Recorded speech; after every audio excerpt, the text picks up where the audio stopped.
അനുസരിച്ച് ജീവിക്കണം. അവന്റെ പ്രബോധനങ്ങളിലൂടെ നടന്നു പോകുന്നവന് തെറ്റുപറ്റുക പ്രയാസമാ. തെറ്റിലൂടെ മാത്രം നടന്നുപോയവരെ അനേകരെ തെറ്റിൽ നിന്ന് പിന്തിരിപ്പിച്ച് നന്മയിലേക്ക് നയിച്ച സവിശേഷമാണ് ഞങ്ങൾ പറയുന്ന സദ്വാർത്ത.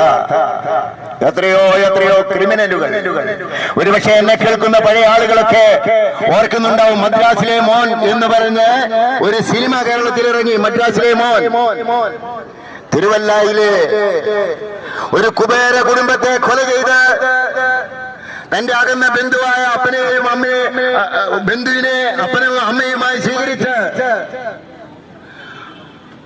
ആ വീട്ടിൽ ചെന്ന് ഏതാനും കൂട്ടാളികളോടുകൂടെ ചെന്ന് അപ്പനെയും അമ്മയും വകവരുത്തി വസ്തുവകൾ തട്ടിയെടുത്ത്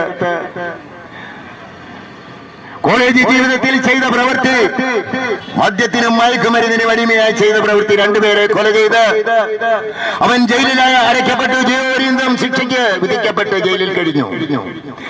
ഇതുപോലെ യേശുവിന്റെ സുവിശേഷം ബൈബിൾ, ആ സുവിശേഷവുമായി ജയിലിലേക്ക് ഏതാനും സഹോദരങ്ങൾ കടന്നു ചെന്നു. ആ സഹോദരങ്ങളുടെ പ്രാർത്ഥനയുടെ ഫലമായി, ഈ വിശുദ്ധ ഗ്രന്ഥത്തിന്റെ പാരായണത്തിന്റെ ഫലമായി ആ റെജി എന്ന മനുഷ്യൻ, ആ ചെറുപ്പക്കാരൻ മാനസാന്തരപ്പെട്ട് തന്റെ തിന്മകളെ തിരിച്ചറിഞ്ഞു. താൻ ചെയ്ത മാരകമായ കൊലപാതകത്തെ തിരിച്ചറിഞ്ഞു. മാപ്പപേക്ഷിച്ചു ദൈവത്തോട്, എനിക്ക് തെറ്റുപറ്റിപ്പോയി, ദൈവമേ എന്നോട് ക്ഷമിക്കണമേ, കരുണ കാണിക്കണമേ എന്ന്. അങ്ങനെ പ്രാർത്ഥിച്ചതിന്റെ ഫലമായി ദൈവം അവന് മാനസാന്തരം കൊടുത്തു. ദൈവവുമായി ഒരു അനുരഞ്ജനത്തിന്റെ പാലം തുറന്നു. ശിക്ഷ കഴിഞ്ഞവൻ കാലാവധി കഴിഞ്ഞ് പുറത്തിറങ്ങി.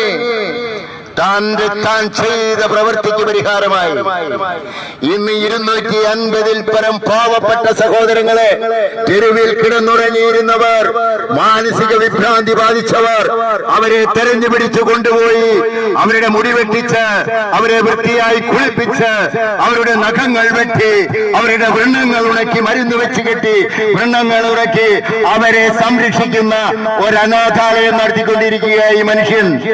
എങ്ങനെ സംഭവിച്ചു? കൊടും ക്രൂരനായ ഒരു കുറ്റവാളി, 2 കൊലപാതകം നടത്തിയ ഈ വ്യക്തി എങ്ങനെ മാനസാന്തരപ്പെട്ടു? ആ മാനസാന്തരത്തിന്റെ സുവിശേഷമാണ് ഈ ബൈബിളിലൂടെ നാം ഓരോരുത്തരും വായിച്ചറിയുന്നത്, മനസ്സിലാക്കുന്നത്. യേശുവിനെ ഒരാൾ ഹൃദയത്തിൽ സ്വീകരിച്ചു കഴിഞ്ഞാൽ അവനിൽ വിദ്വേഷമില്ല, വെറുപ്പില്ല. കാരണം എന്താണെന്നറിയോ?